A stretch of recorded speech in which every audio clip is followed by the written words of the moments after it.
192 countries, 182 days, one location.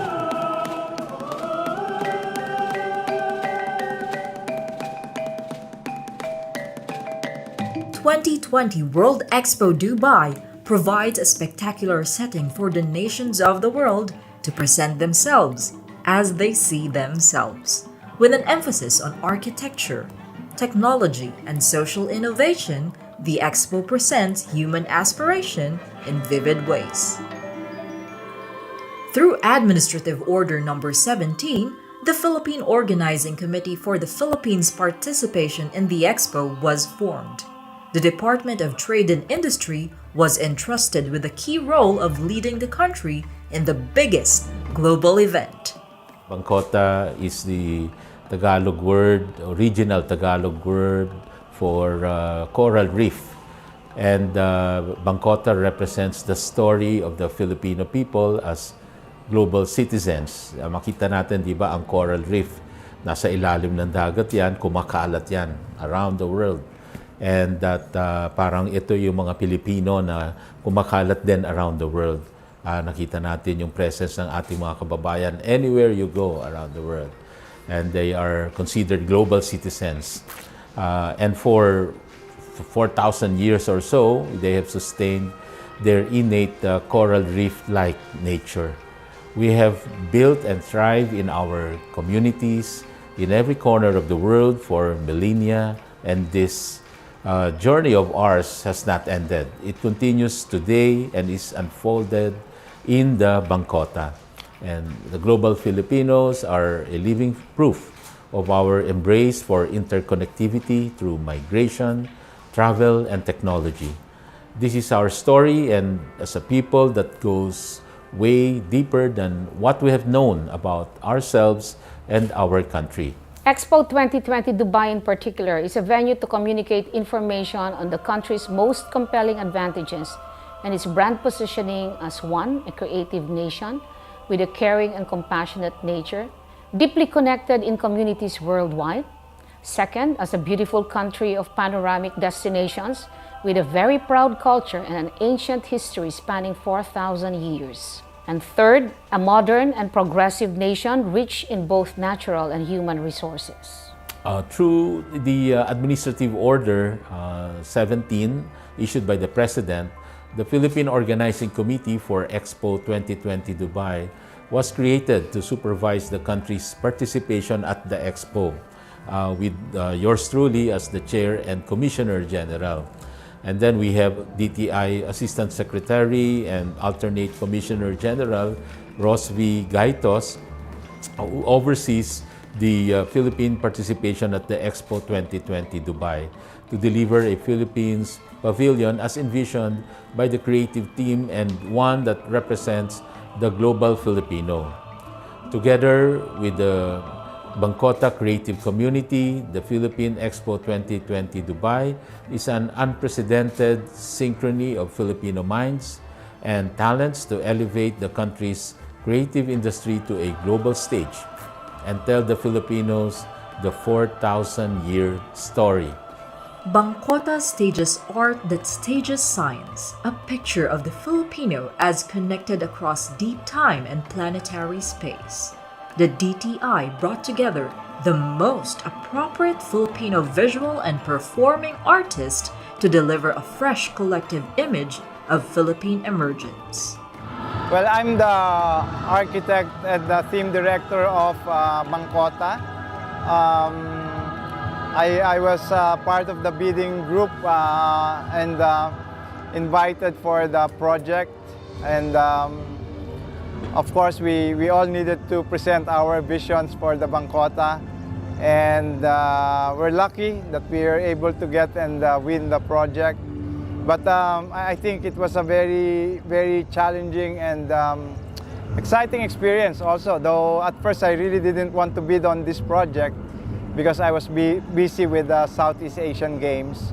It was basically showing to the region, to the Southeast Asian region, what's modern Filipino architecture and design is.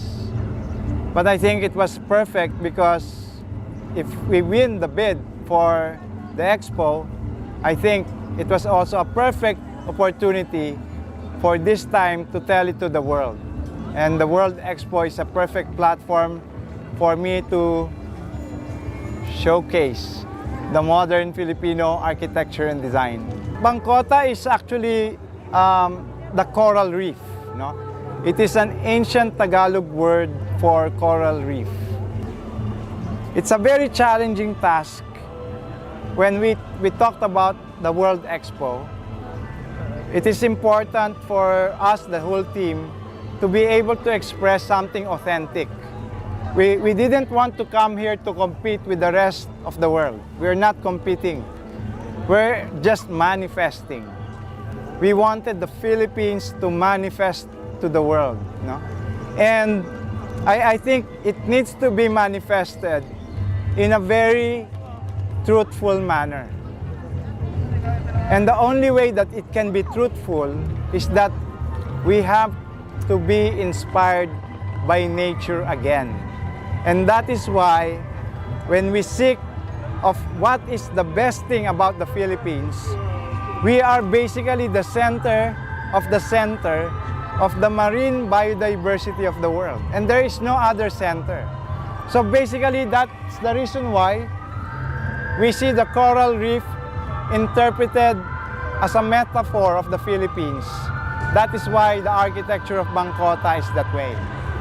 So Bangkota is an emblem, an ownership, an identity of who we are as Filipinos. Well, the Expo 2020 Dubai is likewise a momentous participation for the Philippines because this is an expo of many firsts. The biggest Philippines Pavilion in Expo history. It is situated on a 3,163 square meter area. Before po, we are usually just part of a building wherein many countries are inside that building. Ngayon, we have our own building. This is the first design and build, from the ground, no? First design and build Philippine Pavilion of such magnitude and scale. Kasi po, it is in the area in the UAE na talagang flat noon. Everybody had to design and build. And we have that area kung saan itinayo yung Philippine Pavilion. Bangkota is a deep collaboration between the architect and the curator. Marian Pastor Roses is the Philippines' most senior curator and a veteran curator of 4 World Expo Philippine Pavilions. 2 of them awarded the Grand Prix. Ang sabi ni Architect Pineda, instinctively, kailangang hindi tayo masyadong nakatutok. Dito lamang sa World Expo. Hindi tayo masyadong tumutok nga doon sa colonial period. Dahil parang makapagod na ang imahinasyon natin. Na ako naman ay sumang-ayon sa kanya, sabi ko, sige Royal, wag tayo magsimula sa lugar ng pagod na tayo. Doon tayo magsimula sa lugar na baka mas maganda, mas mayaman ang maging ang outcome ng ating pag-iisip. So, sabi niya, ang coral reef daw, yun ay napakagandang inspirasyon para sa architecture. Dahil organic ang shape, di ba? Paikot-ikot, kumukurbada, hindi yung diretsong ganyan ng modernismo. So, architecturally, sabi niya, maganda yan. At parang Pilipino din. I'm Ramon Santos. I'm a professor emeritus of the University of the Philippines and president of the Musicological Society of the Philippines. I just got a letter from the DTI, the Department of Trade and Industry, that they would like to commission me to compose the music for the Bangkota. The music was inspired by, the first one was nature, the second one was humanity or people, and then the third one was the world. I use a lot of Philippine traditional instruments that I am at least good at. So that was the Filipino side of it. The Philippines ban evokes 4,000 years of journeying to become today's Filipino. And it's a legacy pavilion in the Expo's District 2020. Moreover, this is the first time the Philippines is unveiling on a global stage our story. Itong sinasabi nating yung mga tao sa Pilipinas date back 4,000 years based on updated science. Hindi po tayo nagsimula 500 years ago na na-discover tayo ng Spain or Portuguese, kung sino, ni Magellan. No? So, hindi po yan ang simula ng Pilipinas. Ang simula ng Pilipinas, according to scientific evidences, ito po yung mga curated by historians, yung storya natin na 4,000 years ago ay meron ng kultura, meron ng mga tao dito sa Pilipinas. And the story goes way deeper than what we have known about ourselves and our country. Bangkota is a brave and confident undertaking on being a Filipino. Our participation in the Expo 2020 Dubai is memorable in many, many ways. We have the biggest pavilion in the history of our participation in World Expos. It is the very first time that we have a self-built pavilion of such scope and magnitude. And we have a singularly focused theme that revolves on just one narrative, our 4,000-year journey as a people. Expo 2020 Dubai is a global platform to share with the UAE and the world the untold journey of the Filipino and his remarkable story of migration, aspiration, and assimilation. Situated in the sustainability district of the Expo, the Bangkota reflects the Philippines' commitment and contribution to the global goal of cultural sustainability. The strong message that Filipinos carry 4,000 years of continuous cultural heritage despite prolonged colonization. The DTI envisioned the Philippines at the Expo 2020 Dubai as a means to reimagine the country and its people and our contribution to the world. Yung sinasabi nating presence natin around the world, no? On cultural sustainability based on updated science, expressed through creativity. Because yung presentation ng Bangkota, if you go to the Philippine Pavilion, talaga it's all about the Filipino ingenuity, creativity, and it talks about really the Filipinos of the past, the present, and the future through creative artworks. No? Kaya napakaganda siya. And it offers an exceptional and fresh outlook on being a Filipino, and we should be proud of it. Looking forward, after the Philippine participation in Expo 2020 Dubai, we are hoping that the Bangkota, our theme at the Philippines Pavilion, is a story that needs to be told and retold so that this generation of Filipinos and future generations to come will have a deeper understanding and appreciation of the Filipino emergence and subsequent ascendancy in the community of nations. In February 2022, the Philippines raised its flag and took the world center stage during the Philippine National Day. Today, Filipinos journey across the globe, leaving the marks of creativity, compassion, and connectivity wherever we are.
More than anything, the Bangkota is an expression of Filipinos' aspirations for a thriving economy, a flourishing culture, and healthy people in a post-pandemic era.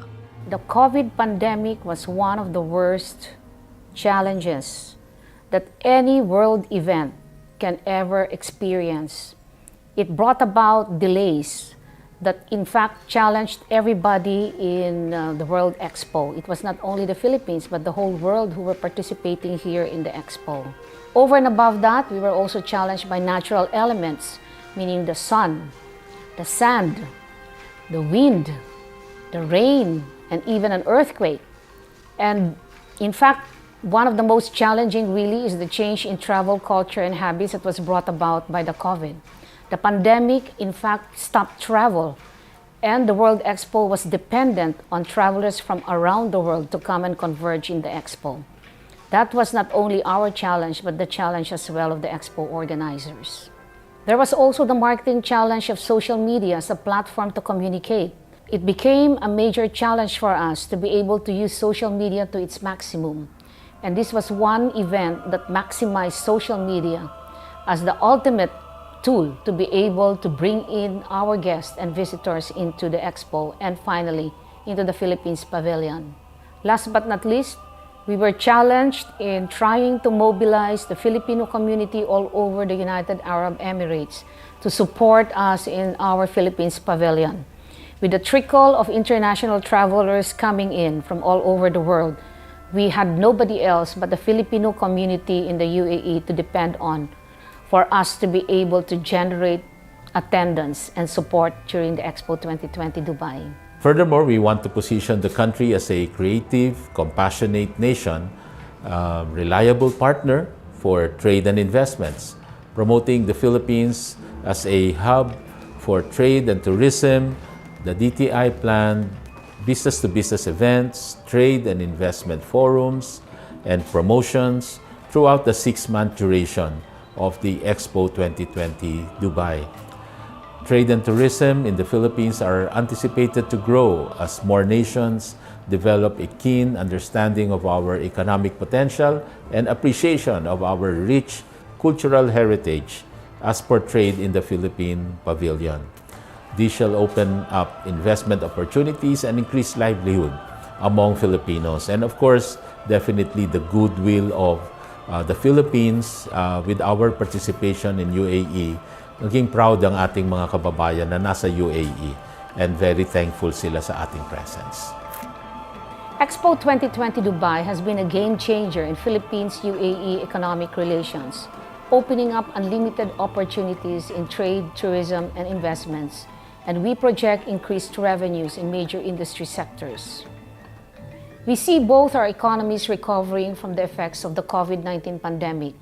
Total trade between our two countries rose by about 35%, with a value of $951 million in 2021, which is a very good sign of stronger economic relations with both countries. In terms of investments, the UAE ranked as the 17th top source of approved investments in 2019, valued at about $13.24 million. Well, I felt immensely proud as I look at the Philippines Pavilion stand alongside other countries at this global fair, especially that it tells a story dedicated to all Filipinos, both overseas and our fellow compatriots back home. The right mix of talent to form the creative team challenge our thinking, processes, and focus. With a group of Filipino creative minds, the Philippines Expo team miraculously and remotely put together the Philippines Pavilion amidst a global pandemic. Kaya ito'y na-delay pa nga ito the Expo itself was delayed by a year, no? Kaya it's called Dubai 2020, supposed to be on 2020, but it started October 2021. So our Bayanihan spirit has once again proven itself, sharing the same sentiment to create a feeling of oneness with our kababayan in the UAE and strengthen our commitment to succeed. Indeed, just like Bangkota, we Filipinos are connected, modern, and global with a shared sense of truthfulness and authenticity behind these messages. Today, Filipinos journey across the globe, leaving the marks of creativity, compassion, and connectivity wherever we are. Filipinos are like coral reefs or bangkota in Tagalog. We spread, we thrive, and we have found our place in the world. Ang kwento ng bangkota ay kwento ng Filipino. Ang kwento ng bangkota ay kwento ng Pilipino. Ang kwento ng bangkota ay kwento ng mga Pilipino. Ang kwento ng bangkota ay kwento ng Pilipino.